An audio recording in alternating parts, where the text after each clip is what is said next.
Mhm.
All right. So while I am just waiting for some people to jump in, I'm gonna just cover a couple of topics anyway, and I'm kind of just gonna have a little bit of a ramble.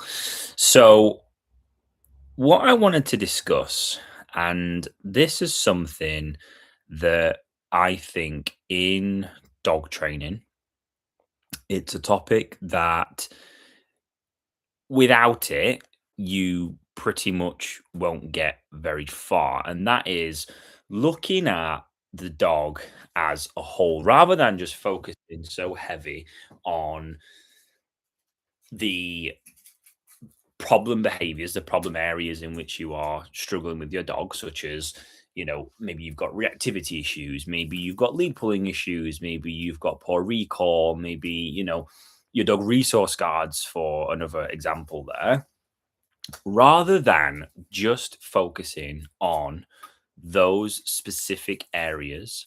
How about we look at the dog as a whole and look at what potentially could be underlying with that dog that could be contributing to why we're seeing X, Y, and Z with their behavior?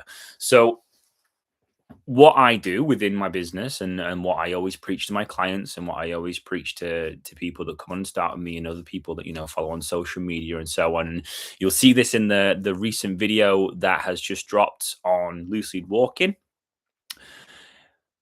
is my seven core pillars, and working through the seven core pillars and understanding them as a whole. So what I thought I would do is I would just briefly touch on them and share a little bit of light in regards to seven core pillars, and just help someone out, hopefully, in regards to them probably having some issues with the dog.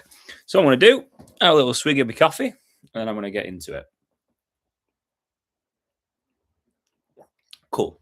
So, kicking things off straight off the bat, and that is centered around health and well-being. So, when we talk about health and well-being, and when I tend to touch on this topic, I'm coming at it from a basis of, have we established if there might be potentially something going on with our dogs underlying under the surface that we either don't quite know about, or don't potentially think that it could have a direct correlation towards the issues and such that we're having with our dogs? So if we could touch on like a random one just out of the blue, say our dogs have gone under some sort of like pain and discomfort, right? From maybe hip or elbow dysplasia. That can be one of the leading driving forces for a dog being like reactive or resource guarding, and it's simply coming from a basis of pain and discomfort. Our dogs feel like they're in a vulnerable state, meaning they are going to try and protect themselves. It's just a natural occurrence that a dog is going to go through, meaning they're probably going to react out of certain situations and scenarios based off them feeling like they have to protect their space, their body, because of external factors such as like dogs or other people or being handled. So it's definitely something to take into consideration. It's definitely something to, and I mean this when I say about not just going through with it with your vet, but making sure that they touch all bases. And there's been definitely a couple of other kind of past clients and stuff that I've worked with, whereby the vets have kind of, part off their dogs as being, yeah, they're fine, there's nothing wrong with them. And I've been like, no, we're pushing to see if there is something underlying here. And they've gone then further on to go and see a specialist, to which then they have discovered that there are underlying issues with their dogs. Now, I'm not saying that that's like a direct impact to the problem behaviors that they're facing, but it definitely will have or will play a big part of the puzzle. Um, you'll hear and see me refer to Reggie a lot regarding this, if I'm being completely honest with you, because when Reggie came to me, he was human aggressive, right? So I'm his 10th home. And prior to that, before he was 7 months old, he'd already had 7 homes. So that's a new home a month, right? And when we took Reggie in, I noticed clear as day, because this is because I pretty much see at least probably 50 spaniels in like a 2-week period. The minute I saw him, the minute I saw his movement, the minute I saw his gait, the minute I saw that dog walk and wobble about and whatnot, I was like, yeah, there's something wrong with this dog underlying that we need to get sorted first and foremost. So we discovered that he actually had a lot of imbalanced muscle wastage in his back legs. And he also hadn't had his claws groomed before, and they were actually curling over, meaning as he was putting his paws down, it was causing him a little bit of pain and discomfort. So we got on top of that, we nailed that, and we've now not had any issues regarding it. And he's actually got back to full health, which is a really good thing. But that just goes to show how very, very, very important it is to make sure that you tick that off and you just check. Yeah, just make sure that you just go out of your way to either just do regular health checks with your dogs, or you check for any underlying things. Again, using a spaniel as an example, they are very, very hardy dogs, and they won't give off pain and discomfort signs straight off the bat. There is going to genuinely be probably a little bit of wiggle room where they're going to just kind of breeze it off and run through it without any knowns to us that there's actually anything going on there. So that's health and well-being. The next one that I want to touch on is just centered around diet and nutrition, and making sure that we are taking good care of our dogs' microbiomes and their stomachs and what's going on inside their tummies. Because like us, for example, like if we just, as much as we'd love to, just sit back, smash through McDonald's 7 days a week and not have to cook a meal in our lives, there probably is people out there that do that, to be fair, but you're going to be quite miserable. You're going to have random energy spikes, but then energy crashes. And your overall outlook on life isn't going to be very, very great, because you're not taking care of your microbiomes, the inners of your stomach, the good and the bad bacteria. Now, I'm no what's the word? Dietitian, I suppose is what you'd call it, or nutritionalist. But I know full well that whatever you're giving your dog is very important in regards to getting a happy all-round, outing from your dog. So if I can probably put this in the chat, all about dog food. Cool. So All About Dog Food is a website that you can access on the internet, And the great thing about that website is you can type in what food your dog is on, and it's going to give you a breakdown of that food itself. The inners on it, like the inside in regards to an overall like percentage of the food itself. Now you're looking for anywhere between probably around about like a 60 to 65% above. I wouldn't go anywhere below that. And the great thing about it as well is it'll go off like a color chart. So if the food is anywhere, like say if it was like 10% or something like that, that would be in like big red zone. Or you've got amber and then green and so on and so forth. You ideally want a higher percentage food overall, and you need to be taking care of what's going on inside the dog's foods. For me, I'm a massive advocate and I push to try and feed your dogs as fresh as possible. Adding fresh food content to your dog's daily food allowance and doing that at least 3 times per week can actually increase their life expectancy by 30%, which I think is pretty cool, to be fair. And that is literally just adding in things like fruits and vegetables and just natural ingredients that isn't full of nasties. I definitely would recommend that you check out All About Dog Food and you just have a little look into seeing what is going on in your dog's diet. Is that then a direct correlation towards the problem behaviors and things that you're facing? I commonly see this a lot with my puppy clients. I'll get puppy clients inquire with me and they'll be like, Nick, my dog's an absolute Tasmanian devil. It's ragging stuff around the house. It's chewing me up. It won't settle. It won't switch off. It has random bursts of zoomies. And then they come to their consults and we're having a conversation about it. And I'm like, are you feeding them, the very common sort of yellowy kind of colored kibble that's not that great? And chances are the answer is yes. And it's just pumped full of nasties. So you want to get as either fresh as physically possible or just making sure that you're not feeding your dogs a very low processed kibble, especially for puppies as well, because that commonly is the reasoning behind why we get a lot of intolerance in our dogs in a later life. And it's because they've been fed a low quality, low processed kibble from a very, very young age. So yeah, checking out diet and nutrition, really important that you get that nailed and you make sure that you're not feeding your dogs any nasties or anything, as it's going to be really beneficial for them in the long run. I think we've got a question. Would you recommend waiting until any underlying pain issues have been fully resolved before going ahead and training, or can you do them both at the same time? Very good question. It would depend on the severity of the pain and discomfort that has been surfaced. Obviously, depending on what the veterinary practice or whatever goes about dealing with that situation scenario, if the dog needs to go through a pain trial, if they need to go on any further medication, which could then have somewhat of a impact on the overall training program that we run here at Bear Basics.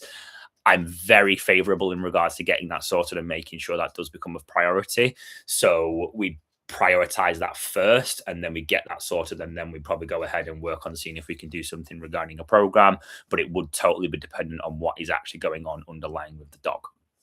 So yeah, that, like I say, health and well-being, diet and nutrition. The next one that I want to touch on is just sleep and rest. Now, this is probably one of the ones that I find is like a really important one that you need to get right. So having your dog be able to not only cognitively process and function what it is that you're trying to teach them, as well as them to be able to recover with both their resilience and just their overall energy outlets and just them settling and switching off as a whole. Sleep and rest definitely needs to become a priority. So a dog on average, so we're not talking about puppies, we're talking about an actual dog at this point. So that's, adolescents and above. We want to be making sure they are getting anywhere between around about, probably say the margins around about 17 to 18 hours of sleep in total. Now, that sounds like a big whacking number, right? When you actually think about it, it really isn't. And the reason it isn't is because you think during the night, that's bashing out at least probably, nine hours or so of them sleeping like just straight through to the morning. And then if you can just factor in little just like rest and recovery periods throughout the day. I commonly use the sense of, if you're out at work or something like that, what is your dog predominantly doing? And it's probably just sleeping, right? Now, with me being a specialist in gun dog breeds in pet homes, I know full well this is going to be one of the biggest things that you're going to struggle with, because our gun dog breeds are exceptionally good at not sitting still and just being on the go all the time, actively just seeking out something to do continuously. And as a result of that, it does tend to then think, well, they just suck at settling and switching off and just doing nothing. They're good at the active part and going around and being really, really, really on the go. But as soon as you tell them to stop and switch off and do nothing, they suck really bad at it. And the reasoning for that is because it is a skill set and it is something that they have to develop. It's something that we can't necessarily allow them to get good at settling and switching off. All we can really do is control the variables around the dog. Now, I'm not saying bang them into a crate and keep them in the crate for like 8 hours a day. That's not fair on any dog. And that probably could then tie straight back into what we spoke about originally on health and well-being. You could start to run into some issues in regards to like joint stiffness and whatnot if you are keeping your dog in a crate for long periods of time. What I'm talking about is more so, settling and switching off outside of a crate. But yeah, don't get me wrong, you're gonna need to have your dog reliably settle and switch off in a crate first of all, before you can progress into allowing them to do it elsewhere. But nail it there first, then work forward into doing some, say, forced decompression or some tethered decompression. That's where you've got them on a leash. You tie them to a door like that, and put the leash over the door, bang them onto a place bed, and just have them decompress and switch off, so that eventually what we then achieve is a dog's ability to regulate and learn to switch off. They'll then sleep, and it's a much better turnover for them in the long run. So, highly would recommend that you just take a look into your dog's sleep and rest schedule and making sure that you are touching all bases and you're not running into problems of them potentially doing a lot stimulation wise, but then doing very little in regards to being able to cognitively recover from it. So it's definitely a topic that I'm very passionate about. And it's something that, I do speak a lot of in my consult calls, and I will be able to go into a lot more detail in regards to that as well. So we've touched on sleep, diet and nutrition. We've touched on health and well-being. We've touched on sleep and rest. Now, kind of tying in nicely to that last one that I just spoke about just there, something that's really, really important that is going to make your sleep and rest abilities better and easy to achieve would be centered around fulfillment. Like, what are you actually getting up to with your Gundog breed in order to provide them with fulfillment? Now, when I say that, and I see this quite a lot in a lot of people, they've got a Gundog breed and they think they've got to do all these extracurricular activities. They've got to do X, Y, and Z. They've got to, walk it for them in 4 hours a day. They've got to do Gundog training. They've got to do scent work. They've got to do man training. They've got to do all these things. And I'm here to tell you, plain and simple, clear as day, you do not need to do extensive amounts of these extracurricular activities with your dogs. Yes, by all means, they are fun, they are enjoyable, and we do like to do them with our dogs. I certainly do love to do gun dog training with my dogs.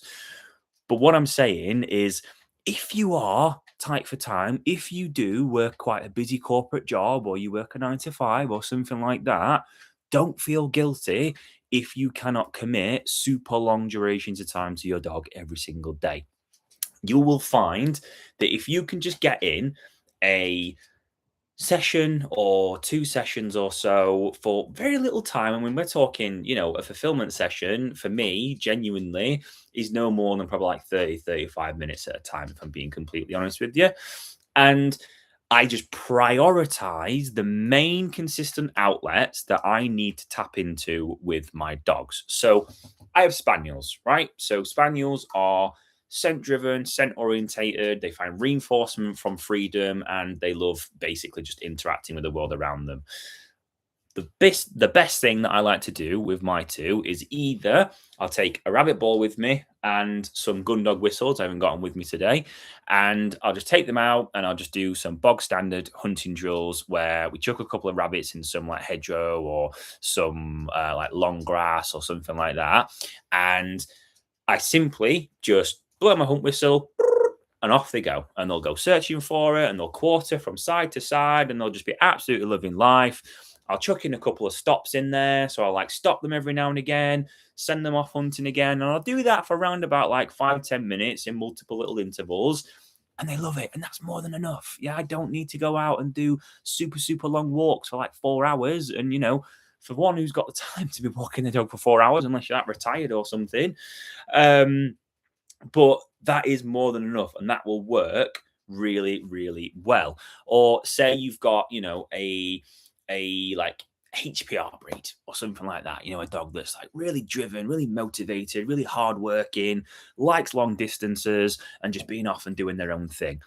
If you can get a super, super reliable recall that is consistent and clear, and every single time you recall that dog, it comes back, your easiest, and this goes for any dog breed, to be honest with you, your easiest, most simple form of fulfillment is literally just having them off leash, having them interact in the world around them and just find enrichment, but also safe. It's not a case of they're just running riot, running feral for the duration of time that you're out, but they actually have the ability to just interact and do their own thing with the guidance of you on the other end of the recall. So like it could be they're doing that thing and then you can recall them, they come back, brilliant, happy days. That's going to help you monumentally with a breed like that, because when I think of a HPR, I think, okay, cool, that's like the Swiss Army knife of the Gundog world. You literally could do whatever you wanted with them in regards to fulfillment and outlets, because they're just going to take to it like a duck to water, as they are. It's literally what they were bred for. They are the most versatile Gundog breed, as they just know the ins and outs of pretty much all the practices and styles that you can do with them.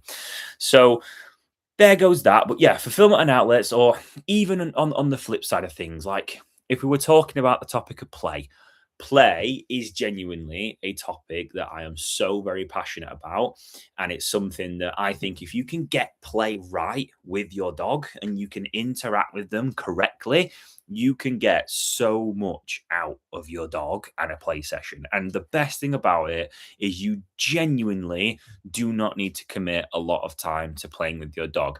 A 5-minute session with just little intervals incorporated into it, with adequate amounts of the ability for that dog to like release the toy, maybe factor in a tiny little bit of obedience. So if you've got a little bit more driven and motivated dog, anything really that you can interact with them in the means of play is going to be so beneficial for them in the long run. And it's really going to tick off a lot of things on a wider spectrum. So if we talk about things like a couple of videos ago, I spoke about Resource Guardian, didn't I, in regards to if you can tactically play with your dog and you can interact with them in a really beneficial way, that's going to lead to them understanding that giving things up leads to more reinforcement from you. It's really going to aid in that field. And this is why I love play so much, because it's going to kill multiple birds with one stone, because you're going to be able to interact with your dog. You're going to be able to run through your markers and teach them solid, consistent markers, impulse controls incorporated into that as well. And it's just going to be a really good, happy all-rounder for you to be able to interact with your dog. Now, a couple of premises around play is make sure you don't just limit it to in the house. I see so many people fall into this trap of limiting it just in the house, and you'll have toys just absolutely bombarded all over the gaff, and it's just going to be an absolute mess, because then your dog's not really going to find that much value in interacting in play, because they're like, well, I've got access to it all over here. So why the hell should I care if you want to have a play session with me? I can just, in like 20 minutes, go and pick up a toy that's in the living room and just thrash that around for a bit. Makes sense? So it's really important that you can control that variable and kind of allow that dog to understand that that source of value comes from you. Now, just centered on the topic of value, one of my 7 core pillars is relationship, right? So having a good, solid relationship with your dog. Now, I'm not talking about, you can have a little cuddle with them and you can chill out with them on the sofa and you can share your hot dog with them and stuff like that. I don't know why I said hot dog, that was a bit weird. But you can share your food with them. And that sort of stuff. Yeah, to a degree might be a little bit more like relationship orientated, but what I'm talking about is you can provide your dog with clarity and communication. They listen to you. You don't have any means of resource guarding tendencies. You can recall your dog. They don't pull on a leash. They're not reactive. They're all sort of key components of a good, solid relationship between dog and owner. And this is something that if you can just implement even just a few of the 7 core pillars that I've just spoken about just there, it will have a drastic impact on your relationship with your dog. Now, I spoke a little bit there about, like clarity and communication, like how you communicate with your dog. This is super, super important for not only for you to have a good, solid relationship with your dog, but also for you to be able to provide them with as much clarity and communication across the board. If you are not being clear with your dog in regards to what's acceptable, what's not acceptable, what they can do, what they can't do, chances are you are not going to get very far with your dog because they don't look to you for that guidance. They just look to you as this person that's just there at the end of the leash, for example, and they're there pulling along and you're not giving them any feedback. All you're doing is probably just aggroing them and annoying them even more. We need to do something about that. And that's where clarity and communication comes into play. Can you actively tell your dog no and it actually means something? Or is it a case of you're constantly just shouting stuff at them all the time, to which after the fact, all they're going to do in like 25 minutes or so is the exact behavior that you're telling them off for. So it's not really amounting to anything. So it's really important that we can just be very clear and consistent with our dogs across the board and provide them with the utmost understanding of what they can do and what they can't do. It's not a Tuesday evening, we're going to have a massive roughhousery play session in the living room, and I'm going to chuck you around the living room, and we're going to have a really fun time. It's going to be really fun and enjoyable. But then Wednesday night, our favorite TV show's on, and we want to kick back and chill out in the living room. But our dog's there being like, "Whoa, hold on a minute! Well, yesterday we were absolutely tanking it about, and it was brilliant. Tonight, that's not acceptable." I don't think so. And they're going to continue to keep pestering you. To which then, if you go in and then start, scolding them for doing so, all you're going to do is you're going to have then a detriment to your relationship because all your dog sees you as is this person that just comes in and punishes me all the time and doesn't actually give me any clear guidance.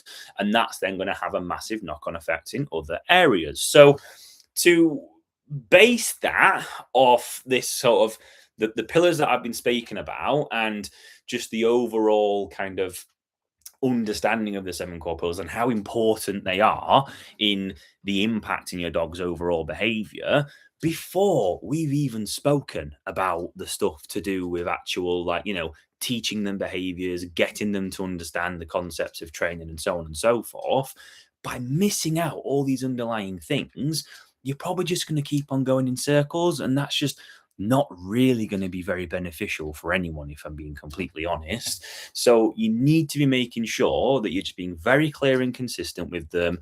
You've touched on all the other little points and stuff that I've spoken about just there, and we can smash it out and we can then start to actually work on the behavior modification side of things with regards to your dog. And I see it time and time again. So when I have people that come on and join with me on the Calm by Nature program, we always start things off with a little Kickstarter like onboarding call. It's a little bit of a setup like this where we'll just have a little bit of a conversation regarding your dog. I'll talk through the 7 core pillars. I'll make that then correlate into the life with your dog. And it happens pretty much near enough every single person that I onboard. The first couple of weeks, they're like, "Nick, we haven't even met and this is already happening with my dog." And they're almost a little bit flabbergasted as to the fact that this is what's happening. But that is genuinely the importance of my 7 core pillars. And that's why I've been formulating them and I've been testing them over the years of me being a canine professional. So take it into consideration, think about it, especially with what I've spoken about on today's call. What I'm going to do is, I'm first of all, like I say, I'm just going to say a massive thank you for everyone that joined today. Um, if anyone who is in the call right now has any questions or anything they'd like to ask, please just ping it into the chat box.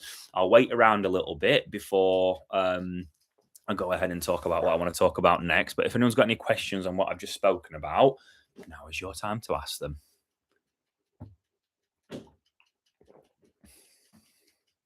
I'll wait around a little bit as well, don't worry.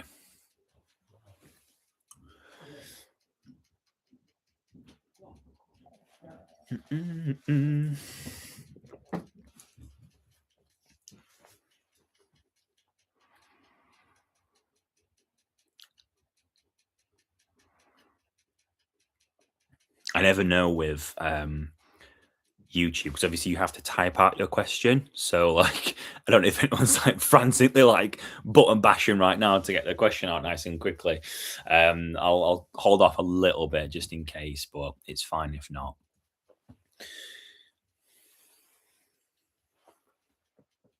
Cool. But yeah, basically, guys, everything that I've spoken about on today's call and a few other little bits, like I say, I know a lot of what I've spoken about today is very much so centered around like, yeah, that all makes sense. I get it. How do I go about implementing it into my day to day life with my dog? And that's a very, very valid question. And I would totally understand that. Now, if you are interested in learning more about our Calm by Nature program, and it is something that you want to invest in, which think of it as more of a projection into the future. If you were to commit to my program and implement the changes that are going to then provide you with lasting progress with your dog, where you can, go out and do the walks that you've always dreamt of, or take your dog to all those locations that you felt before you weren't able to do so. The Calm by Nature is going to be the program that's going to get you there. And I'm very confident in being able to help as many people as physically possible and provide them with their goals. So if it is something that you would be interested in, it's something that you'd like to have a little bit more of a conversation with me about it, what you can do is in the description of this live. So let's just check out the description. I think it's literally just down below. I'm not really a technophobe, to be honest with you, so I don't really know. That's for you to sort out. You can have a look there and you can fill out a form, which will then direct you into booking a call with me where we can then have a conversation about your dog. If there are no times available in the time frame in which you've tried to book in for, don't worry. Just drop us a message on WhatsApp, and what we can do is we can manually book you in for one, no problem whatsoever. How it works is we'll just have a little bit of a conversation, have a little bit of a chat on just where you're at with everything. If I am genuinely going to be a good fit for you as well, I don't want you to feel like this is going to be something that you have to sign up, you have to do it, go, go, go, go, go. I want it to just be a conversation where we can just discuss what's going to work for you and then take it from there. I do genuinely want to just help every single person out there. I wish I could.